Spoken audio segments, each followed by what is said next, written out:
va aller plus loin dans la présence de Dieu. On va juste s'appuyer sur la parole de Dieu, mais tout ce qui a été fait déjà avant, c'est déjà le thème que je veux aborder avec vous. Vous l'avez peut-être vu sur Internet, c'est comment serais-je restauré ? On est tous là à être éprouvés. Semaine après semaine, on peut être éprouvé par des relations difficiles, voire même conflictuelles. On peut être éprouvé par la vie, on a prié pour des frères et sœurs qui étaient malades, des fois c'est la maladie qui vient nous toucher, des fois on est déçu, des fois il y a des incompréhensions, et tout compte fait, tout ça nous affecte dans notre service, dans notre engagement, dans notre vie spirituelle. J'aimerais vous parler d'un homme, vous connaissez certainement très bien le passage, un homme qui a été affecté parce qu'il voulait faire de grandes choses pour Dieu, et il a trouvé ses limites, il a vu ses limites.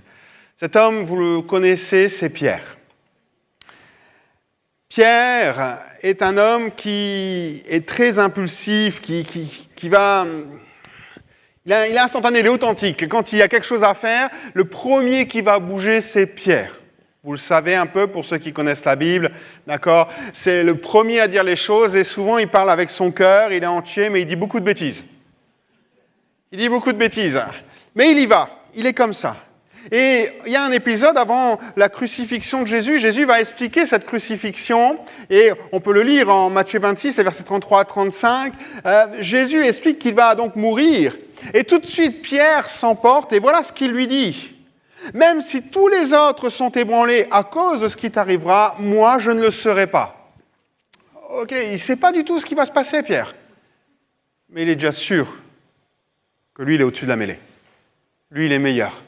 Lui, il est plus spirituel. Lui, il a plus de caractère. Lui, il a plus de volonté. Lui, il a plus d'expérience. Je ne sais pas ce qu'il a, mais en tout cas, il est meilleur. Et Jésus va essayer tout doucement de lui dire, écoute, ne t'illusionne pas trop, Pierre. Et il lui dit, cette nuit même, avant que le coq ait chanté, tu m'auras renié 3 fois. Ok, et Pierre, c'est comme s'il n'écoutait pas Jésus. Vous savez, l'expression, ça rentre par une oreille, ça sort par l'autre. Vous connaissez ça ? Et Pierre va lui répondre, même s'il me fallait mourir avec toi, je ne te renierai pas. Waouh, nous qui connaissons la suite de l'histoire, on sait qu'il va être bien loin de tout ça. Mais à ce moment-là, Pierre, il est sûr de lui-même, sûr de ses capacités, sûr de son engagement, sûr de Jésus, d'aimer Jésus à ce point-là, au point de le suivre jusqu'à la mort. Et en réalité, il va tomber de haut. Puisqu'on connaît la suite de l'histoire, lorsque Jésus va se retrouver devant les responsables religieux, Pierre sera dans la cour avec diverses personnes et ce que Jésus avait annoncé va se réaliser. Il va renier Jésus, non pas 1 fois, non pas 2 fois, mais 3 fois. Et on voit cette image que je trouve bouleversante. C'est ce moment où Pierre, le coq chante, il vient de renier Jésus 3 fois et il se tourne vers Jésus. Et Jésus le regarde. C'est ce qui est dit dans les évangiles. Et la Bible nous dit que Pierre s'est mis à pleurer. Il pensait que rien ne pouvait l'arrêter. Il pensait être plus fort que les autres. Il pensait connaître plus Jésus. Mais au final, il n'a pas réussi à faire ce qu'il proclamait. Je pose la question, est-ce que ça ne nous est pas déjà arrivé ? Seigneur, moi je vais me mettre à prier. On fait une réunion, on est béni. Le prédicateur invite à prier. Et on dit, Seigneur, je vais m'engager à prier plus avec toi. Et là, on se dit, voilà, je vais passer 1 heure avec toi. Et puis ça dure même pas 1 semaine, même pas quelques jours. Et tout compte fait, notre vie de prière, tout doucement, l'heure qu'on voulait passer avec Dieu, elle se résume à 5 minutes au bout d'1 semaine. On a proclamé qu'on allait y arriver. On s'est levé à un appel pour s'engager dans tel domaine, dans telle chose. Et puis tout compte fait, on réalise qu'on n'arrive pas. On est dans la même situation. On a dit les choses devant Dieu. On s'est engagé dans un appel à abandonner un péché, à se consacrer davantage, à se sanctifier davantage. Et tout compte fait, tout retombe. Est-ce qu'on n'est pas comme Pierre dans ces moments-là ? On a proclamé. On s'est levé à notre place, on a levé la main, on s'est avancé, on a pris cet engagement et tout compte fait, ce qu'on avait proclamé ce envers quoi on s'est engagé avec Jésus, on n'arrive pas à le faire. On n'est pas à la hauteur.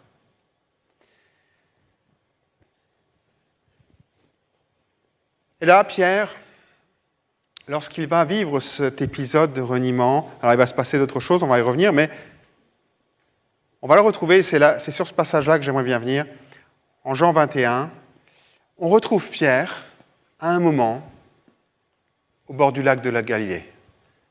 Il est là, au bord de ce lac, Galilée, Tibériade, c'est pareil. Il s'est retiré sur son ancien territoire, sur ce qu'il connaissait, sur ce qu'il maîtrisait. Et puis, il décide de retourner à son ancienne activité, la pêche. Et comme Pierre est un leader, excusez-moi le terme, mais c'est un leader, et bien rien que le fait qu'il dise qu'il va aller à la pêche, il y a combien de disciples qui le suivent ? 6. 6 disciples le suivent. Il se retrouve à 7 pour faire la pêche. Voilà 3 ans qu'il a abandonné ces choses-là. Et il a suffi d'un moment où il va complètement se sentir brisé, déçu peut-être de lui-même, d'autres choses, pour y retourner. Il se sent plus capable de servir Dieu, plus capable de faire quelque chose pour Dieu.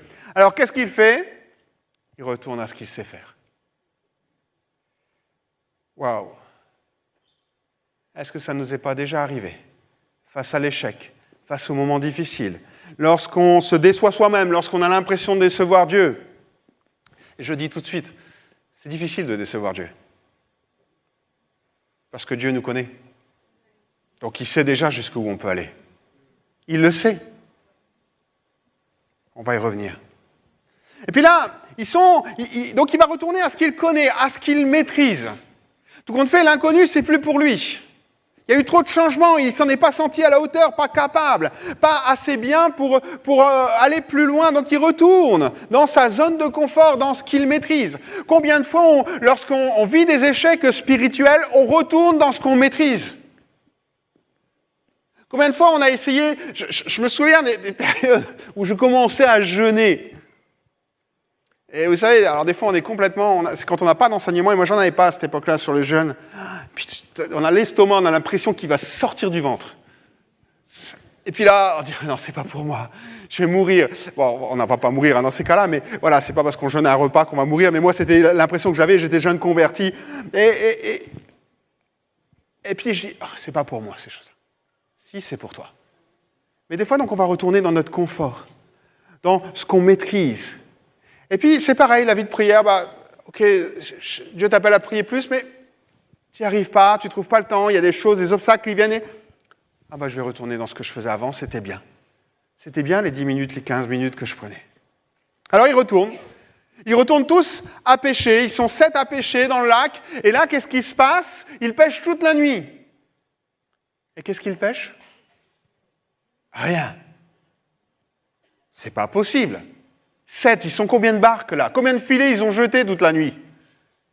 Rien. J'ai envie de dire, c'est même plus un hasard. Il y a quelque chose là qui se passe derrière tout ça. Et au lever du jour, toujours rien. Puis là, au lever du jour, il y a quelqu'un qui les appelle du bord du rivage. Alors nous, on le sait dans notre texte, c'est Jésus qui les appelle. Et ils ne le reconnaissent pas. Bon, j'ai envie de dire, c'est un peu coutume à cette période-là. Personne ne reconnaissait Jésus. Marie, elle ne l'a pas reconnu près de la tombe. Les disciples d'Emmaüs ne l'ont pas reconnu. Les 7 qui sont sur la barque ne le reconnaissent pas. Bref, personne ne reconnaît Jésus. Alors maintenant, on va leur donner cette excuse qu'on est le matin, donc entre le soleil qui se lève, la nuit qui se couche, et en même temps qu'il y a une distance, il y a peut-être la brume du lac qui est là. Bon, bref, ils ne reconnaissent pas Jésus immédiatement. Et là, Jésus va leur dire ces phrases au verset 5. « Eh les enfants, avez-vous pris du poisson ?» Et ils répondirent « Rien. Nada. » Je m'arrêterai là. Et là, une phrase sort. Jésus leur dit « Jetez vos filets. » Alors, la réaction de Pierre n'est pas la même que la dernière fois. La dernière fois, il avait dit, Seigneur, on a péché. En gros, la première fois que Jésus a fait ça avec Pierre, Pierre lui a dit, écoute, t'es un rabbin, t'es un enseignant, moi je suis un pécheur, laisse-moi faire mon boulot. Vous savez, je ne sais pas si vous avez connu ce genre de personnes quand vous êtes au travail qui connaissent mieux votre boulot que vous. Je vois qu'il y en a beaucoup qui connaissent ça. C'était un peu ça, la pensée de Pierre. Mais là, Pierre, il ne bronche pas. Il jette le filet. Et là, ils ne peuvent plus remonter le poisson. Il y en a tellement. Ils ont pêché toute la nuit sans rien prendre. Mais une parole de Jésus suffit à changer toute la situation. Une parole de Jésus peut changer notre situation. Une seule parole de Jésus. Et ils prennent tellement de poissons qu'ils ont du mal à les tirer sur le rivage. Et vous savez ce qui se passe ? Une parole de Jésus peut changer la situation, mais une parole de Jésus, c'est l'espoir qui renaît. Ils ont le poisson, ils ont la nourriture, ils ont la vente qui est là, ils ont tout ce qu'il faut pour aller plus loin, même si ça ne va pas vraiment leur servir, enfin en tout cas. Mais il y a quelque chose de plus fort qui est là. Je l'ai sous-entendu tout à l'heure. Cette rencontre en rappelle une autre. Et lorsqu'il remonte ce filet, il y a Jean qui se tourne vers Pierre, il dit « C'est le Seigneur !» Au verset 7. « C'est le Seigneur !» Ils ne l'avaient pas reconnu, mais parce qu'il y a un miracle qui se passe, c'est quelque chose de surnaturel, et ils reconnaissent eux-mêmes que c'est surnaturel. On pêche toute une nuit, rien, un inconnu qui arrive, qui dit « Ok, fais ça, ça va aller mieux ». Ils sortent 153 gros poissons, les filets sont prêts à se déchirer, ils reconnaissent eux-mêmes le miracle, mais le miracle qui s'est déjà produit. Jésus est allé les chercher. Vous l'avez bien compris, Pierre, Jean et les autres se sont éloignés de ce que Dieu avait comme plan pour leur vie. Et vous savez quoi ? Parce que c'est ça que j'aime. Jésus ne reste pas là en disant « Hé, reviens !» Jésus se déplace jusqu'à eux. Et il va les chercher là où ils sont. Et ils sont où ? Sur une barque en train de pêcher au lac de Tibériade. Jésus va nous chercher là où nous sommes. Il ne nous demande pas uniquement de venir. Alors bien sûr qu'ils auront des gestes, des pas de foi à faire. Et là, c'est surprenant parce qu'ils sont au même endroit où Jésus a donné la première leçon à Pierre. Les mêmes circonstances, les mêmes choses. Souvenez-vous, Jésus va demander à Pierre s'il peut aller dans sa barque. Pierre aura toute la nuit, il aura pêché sans rien prendre. Et puis, il est là le matin occupé de réparer les filets. Et Jésus arrive, il dit, ok, je vais monter dans ta barque. Je vous paraphrase. Tu vas t'éloigner un petit peu, et puis moi je vais pouvoir parler parce qu'avec la mer, avec l'eau, ça va faire écho et les gens vont bien entendre. D'accord ? Il n'y avait pas les sonos aujourd'hui. Merci aux sonorisateurs qui sont là avec nous tous les dimanches. Et donc, parce que sinon on devrait mettre de l'eau par terre. Bon. Et donc, il fait ça, et puis quand il a fini, il regarde Pierre, comme je dis, Pierre, ça a dû l'agacer un petit peu, on le sent dans sa réponse, et il se tourne vers Pierre et dit, avance vers le large, en eau profonde, puis jetez vos filets pour pêcher. Et Pierre, bien sûr, il le regarde, il répond, nous avons travaillé toute la nuit et nous n'avons rien pris. En gros, c'est nous les professionnels, quoi. Mais bon, parce que tu es, excusez-moi de dire ça, un rabbin, un enseignant, une autorité religieuse, on va le faire, par soumission, par obéissance. On va le faire. Mais en gros, on a déjà, vous savez, c'est le moment où on dit, on a déjà prié pour ça. Ça ne sert à rien qu'on le refasse. On a déjà fait ça. Combien d'entre nous ont déjà fait des choses et se sont dit à la fin, ça ne sert à rien que je le refasse parce que j'ai déjà fait, ça n'a pas marché. Ben, c'est un peu la pensée de Pierre. On a travaillé toute la nuit, on n'a rien pris, mais puisque tu le demandes, je jetterai le filet. Ils jetèrent le filet et prirent tant de poissons que leur filet menaçait de se déchirer. Alors ils appellent leurs collègues et tout le monde vient. Et là, il va se passer quelque chose d'extraordinaire. Le verset 8 nous dit, en voyant cela, Simon-Pierre se jeta aux pieds de Jésus et dit, Seigneur, éloigne-toi de moi, je ne suis qu'un homme pécheur. Forcément, plus on s'approche de Dieu, plus on réalise notre état. Et notre état, il est très simple. On est pécheur. Donc forcément, face à la sainteté de Dieu, on ne peut réaliser que ces choses-là. Il remonte les poissons. Pierre réalise certaines choses. Tout le monde est dans la crainte. Et à un moment, Jésus s'adresse à Pierre et lui dit « N'aie pas peur. À partir de maintenant, ce sont des hommes que tu attraperas. » Et dès qu'ils eurent ramené leur bateau sur le rivage, ils laissèrent tout et suivirent Jésus. Ok ? On met ces deux textes en parallèle. Celui où il est retourné à la barque, en Jean 21, où il est tout abandonné. Vous réalisez qu'il a abandonné son appel ? Vous réalisez qu'il a abandonné sa vocation ? Vous réalisez qu'il a tout mis de côté et il est retourné à la pêche ? Il était déboussolé, fatigué. Il a tout laissé de côté, oubliant. Et Jésus vient le chercher. Le contexte est le même, c'est ça qui est assez surprenant. Je suis certain que Pierre ne peut pas s'empêcher de penser à ce moment qu'il a vécu 3 ans plus tôt. Ce moment où Jésus l'appelait. Ce moment où Jésus l'appelait et lui disait « Je vais te faire de toi un pêcheur d'hommes ». Je ne peux pas imaginer un seul instant que Pierre ait oublié ce qu'il a fait après. Je le relis. Ils laissèrent tout et suivirent Jésus. Là, j'ai envie de dire, 3 ans plus tard, ils laissèrent Jésus et reprirent tout. Et c'est ça. Des fois, on est là, et les situations que nous avons pu rencontrer, où on est déboussolé, on est fatigué, on ne sait plus où on est, on va laisser ce à quoi Dieu nous a appelés de côté, on va retourner aux choses qu'on maîtrise, aux choses qui sont là, qu'on peut gérer par nous-mêmes. Il était retourné à la pêche 3 ans après. C'est le message que Pierre est occupé de dire à ce moment-là, c'est, tu sais, les 3 années que j'ai passées avec toi, c'est une parenthèse dans ma vie. C'est juste une parenthèse. Jésus dit, c'est pas une parenthèse. Quoi que tu aies pu vivre avec lui, c'est jamais une parenthèse. C'est un changement de vie, c'est quelque chose de nouveau qui va prendre place. Mais lorsque Pierre retourne à la pêche, il souligne, c'est comme s'il disait, c'est une parenthèse. Ça ne va plus être jamais pareil. Il l'avait trahi.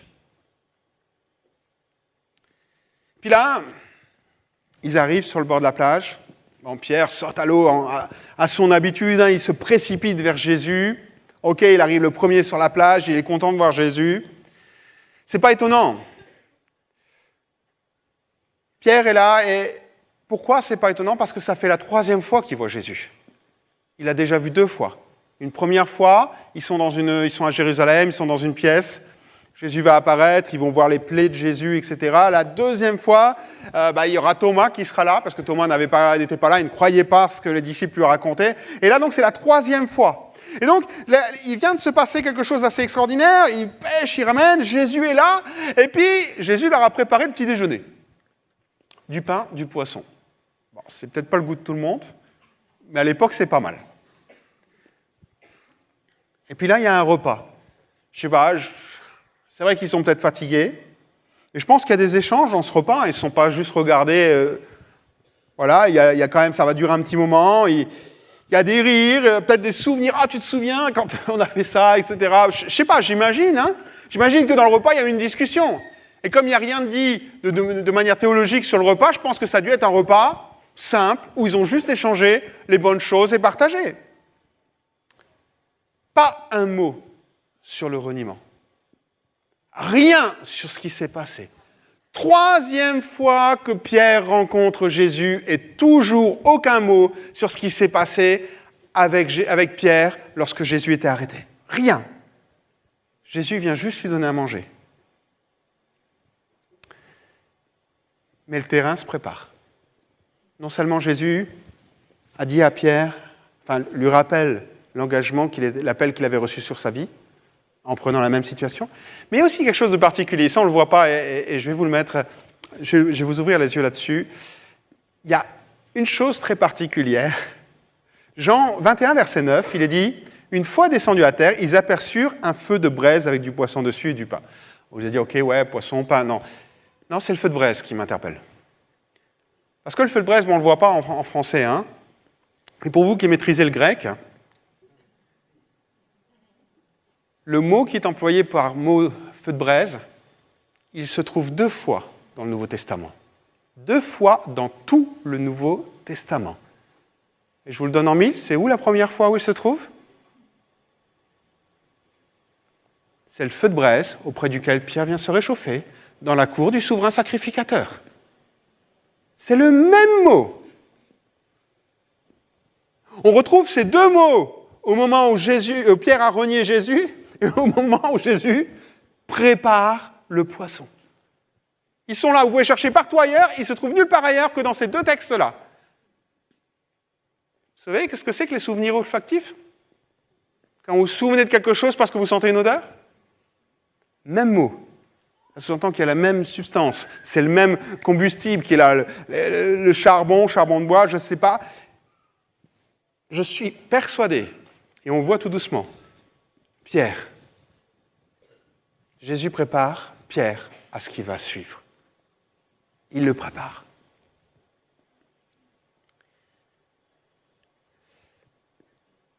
Et après le repas, Jean 21, verset 15, après le repas, il est dit. Donc on va vraiment prendre le temps de manger.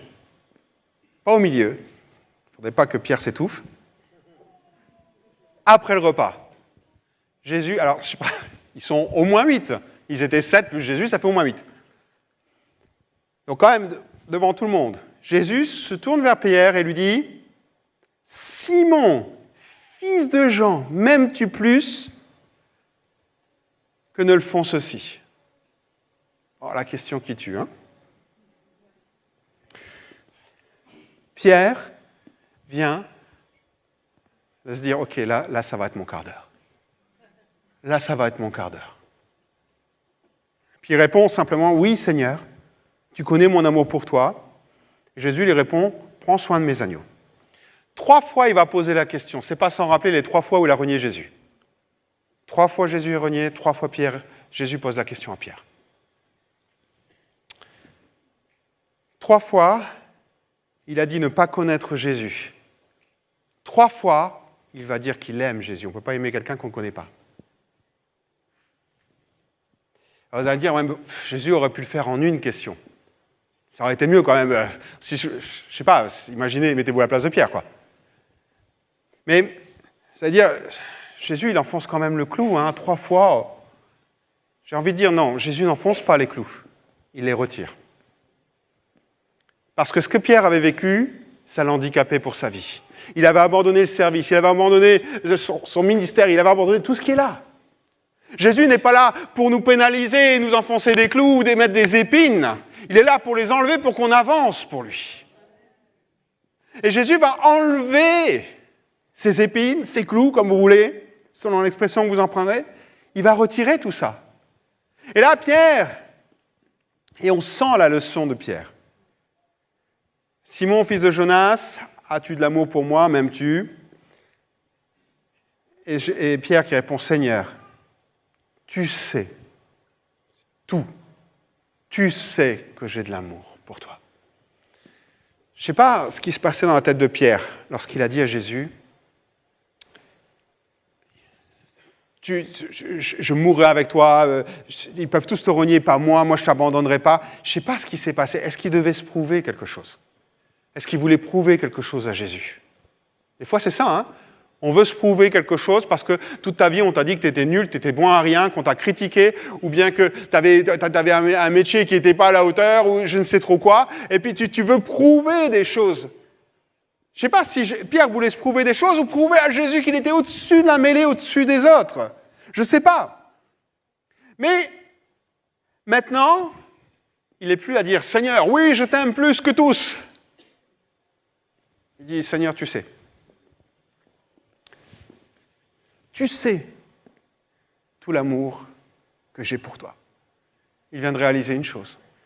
Il sait que Jésus sait. Et vous savez, des fois, on est déçu par notre comportement parce qu'on n'a pas atteint les objectifs. Et on est parfois déçu de nous-mêmes. Parfois déçu parce qu'on dit « j'ai déçu Jésus ». Mais je vous le disais, Jésus n'est pas déçu, il nous connaît, il sait. Il sait ce qu'il y a au fond de nous-mêmes. Il sait l'amour qu'on a pour lui. Il sait. Jésus ne lui en veut pas de l'avoir renié. En gros, quand Pierre dit « je sais », il est occupé de lui dire « j'ai rien à prouver. Je suis comme je suis et je t'aime avec mes sentiments, mes émotions. » Voilà. Pierre n'est plus dans cette pensée « il faut que je prouve que j'aime Jésus ». Il n'est plus dans cette pensée « il faut que je prouve ». Des fois, on a ce comportement qu'on retrouve avec les enfants et les parents, qui veulent prouver à leurs parents qu'ils les aiment et ils sont prêts à faire plein de choses. Et des fois, on retrouve ce même comportement avec nous et Jésus. Non. Pierre est là, tu sais mieux que moi, tu sais en profondeur, tu me connais, tu connais mes limites, tu sais ce dont je suis capable. Tu connais tout. Je voulais te prouver que je t'aimais par des grandes déclarations.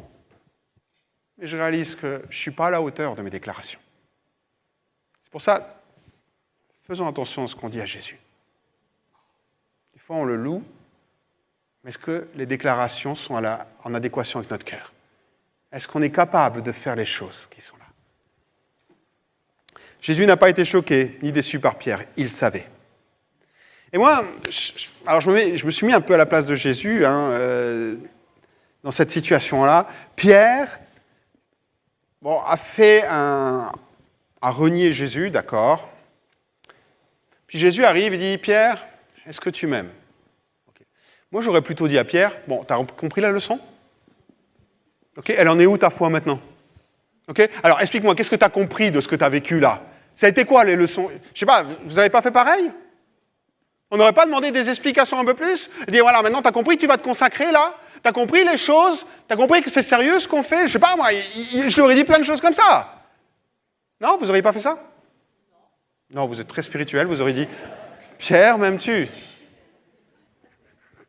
Mais c'est ça. T'as compris ? Ou je lui aurais dit, alors Pierre, t'as la foi ? Et ta sanctification, elle en est où ? Et ta consécration, c'en est où ? Je sais pas, il y a plein de questions à poser. La première question qui me vient à l'esprit, c'est pas, alors, comment tu aimes Jésus ? C'est pas vraiment ce qui me viendrait à l'esprit.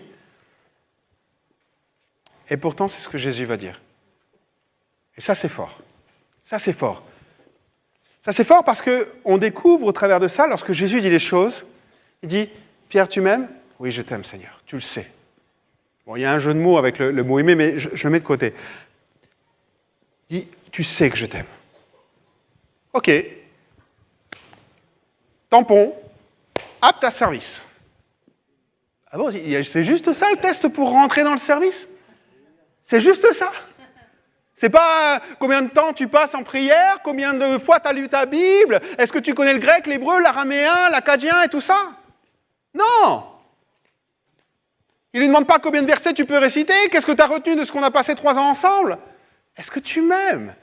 La seule chose qu'il demande. Pierre dit oui, ok, on met le tampon, tu peux servir. Waouh ! Pourquoi je vous dis ça ? Parce que j'ai l'impression que parfois on l'oublie. Parfois, on oublie que le plus important, ce n'est pas tant tout ce qu'on est capable de faire pour Dieu. Pierre expliquait tout ce qu'il était capable de faire pour Dieu. Je vais venir avec toi, je vais mourir avec toi. On sait tous, si on se connaît un petit peu, qu'on a tous nos limites, qui ne sont pas les mêmes pour les uns pour les autres. Non, Jésus dit, est-ce que tu m'aimes ? On a chanté ce chant.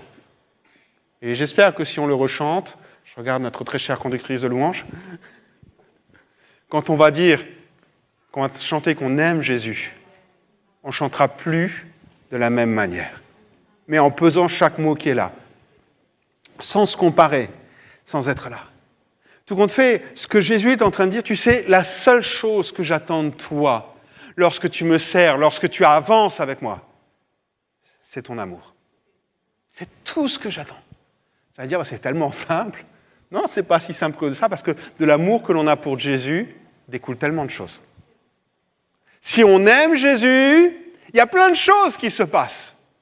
Nous, en tant que croyants, disciples, chrétiens, la seule chose qu'on a à faire, c'est dire, Seigneur, je veux entretenir cet amour. Je veux, comme David, pouvoir parler de toi dans les psaumes, comme David en parle, et dire, voilà, je suis comme une biche atterrée qui soupire après l'eau. J'ai soif de ta présence, j'en veux plus. C'est ça que Jésus attend.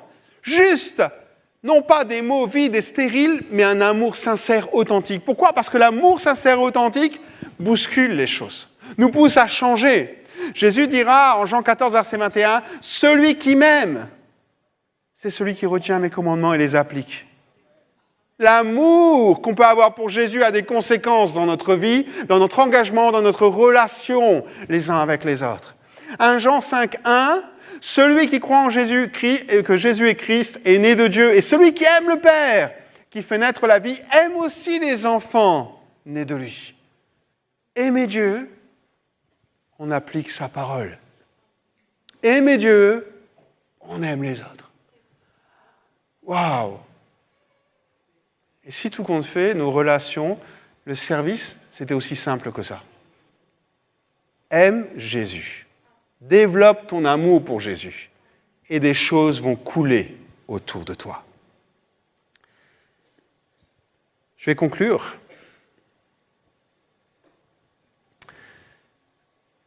Pierre croyait qu'on servait Jésus pour lui montrer qu'on l'aimait. C'est faux. On ne sert pas Jésus pour lui montrer qu'on l'aime parce qu'il sait comment on l'aime. Non. On l'aime et c'est pour ça qu'on le sert. Notre moteur, notre fondation, notre motivation, c'est l'amour qu'on a pour lui. L'amour qu'on a pour lui. Pierre a tout d'abord été restauré dans sa communion avec Jésus. Et ensuite, il a été restauré dans son appel. Il est passé à ce qu'on appelle l'école de Dieu. Parfois, Dieu doit opérer, ou peut-être nous aider à faire tomber nos illusions, travailler notre cœur. Peut-être que des fois, nos buts ne sont pas les bons. Peut-être que notre approche des autres n'est pas la bonne. Peut-être que nos priorités ne sont pas les bonnes. Peut-être que notre ego prend trop de place. Peut-être que notre motivation n'est pas là. Peut-être qu'on a une attitude qui n'est pas la bonne. Et Dieu veut juste, des fois, te dire, si tu veux avoir une bonne attitude, une bonne motivation, des bons buts, tu n'as qu'une chose à faire. Développe, entretiens, garde ton amour pour moi.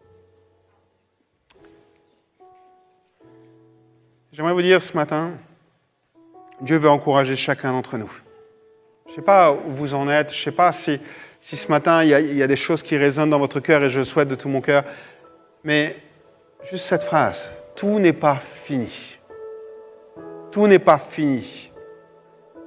Ce que tu as pu vivre dans un service, dans un engagement, dans une vie peut-être spirituelle épanouie, ce n'était pas une parenthèse sur ta vie.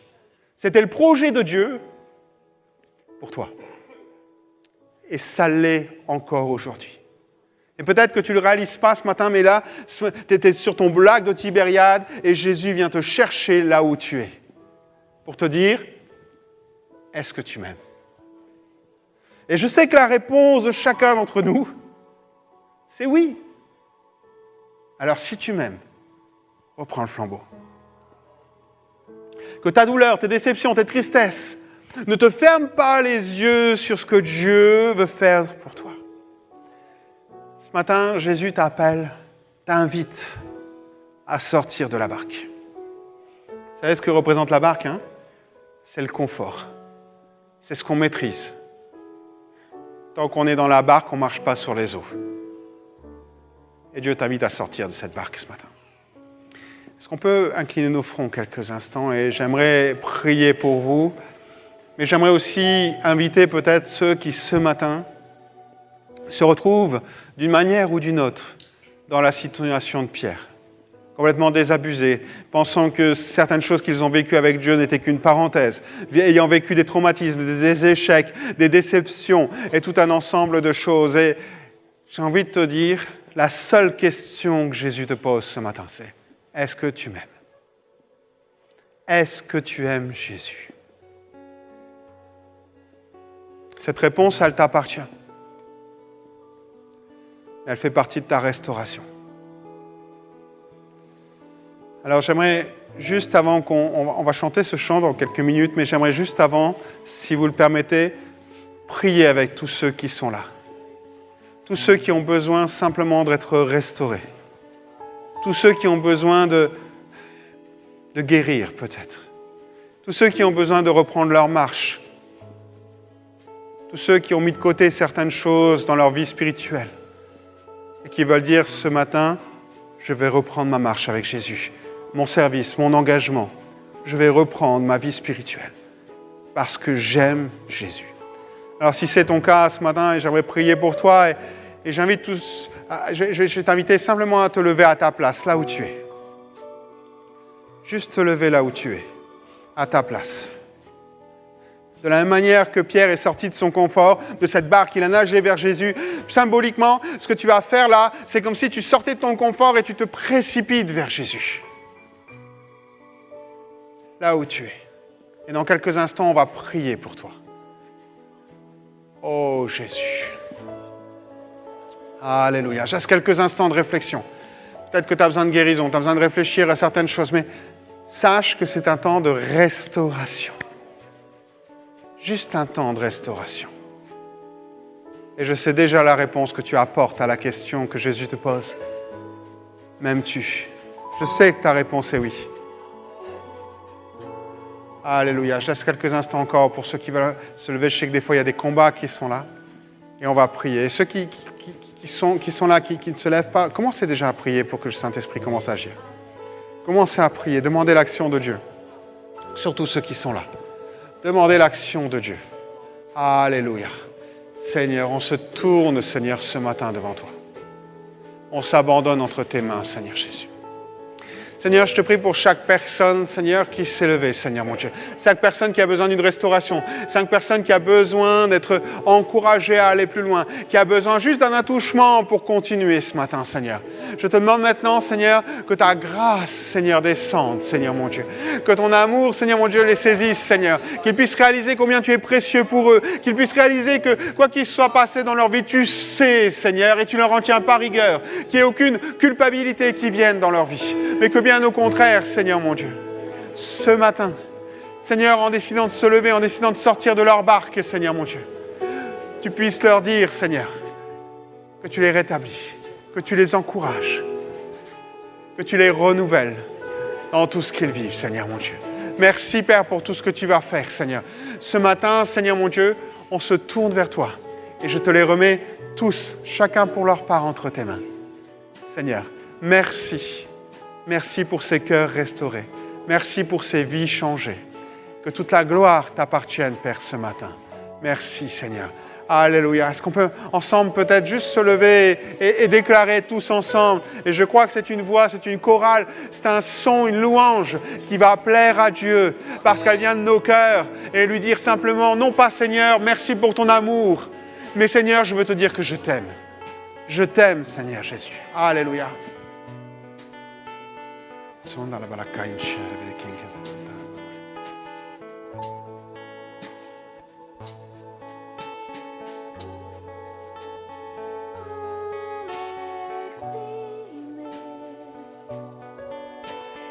Et trouver les mots pour te dire, Jésus, je t'aime. Seigneur, je t'aime tant.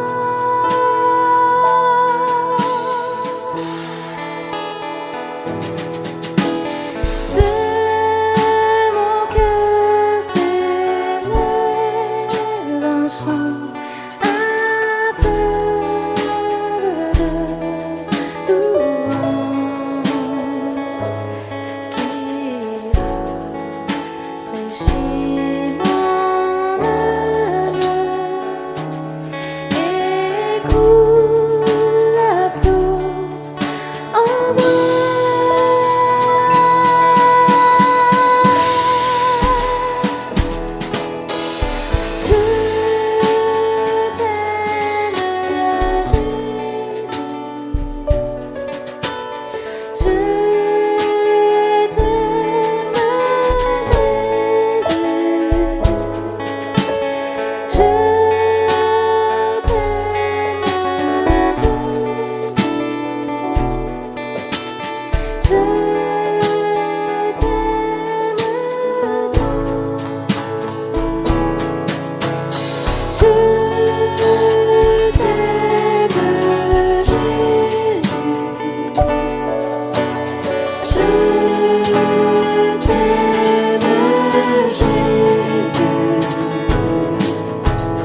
Alléluia, gloire à Dieu.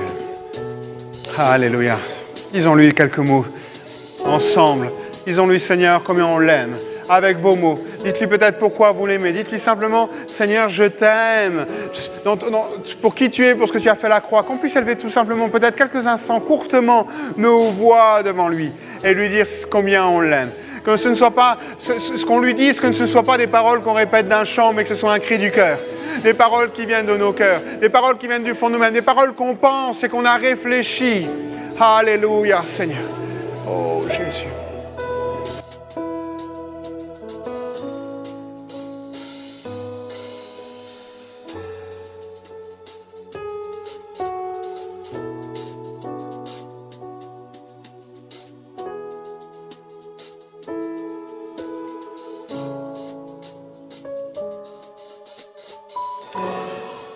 Alléluia, Seigneur. Je veux dire comme Pierre, tu sais, Seigneur, tu sais comment nous t'aimons. Chacun avec notre compréhension, notre maturité, nos expériences. Chacun avec notre état du moment. Seigneur, nous t'aimons. Et nous voulons aller plus loin avec toi. Nous voulons que tout ce que nous faisons pour toi, tout ce que nous vivons dans notre relation avec toi, soit issu de l'amour que l'on a pour toi. Alors fais grandir cet amour pour toi, Jésus, jour après jour, que nous puissions t'aimer davantage, chaque jour. Merci pour tout ce que tu fais, Seigneur mon Dieu. Que la gloire soit à toi, Père. Amen.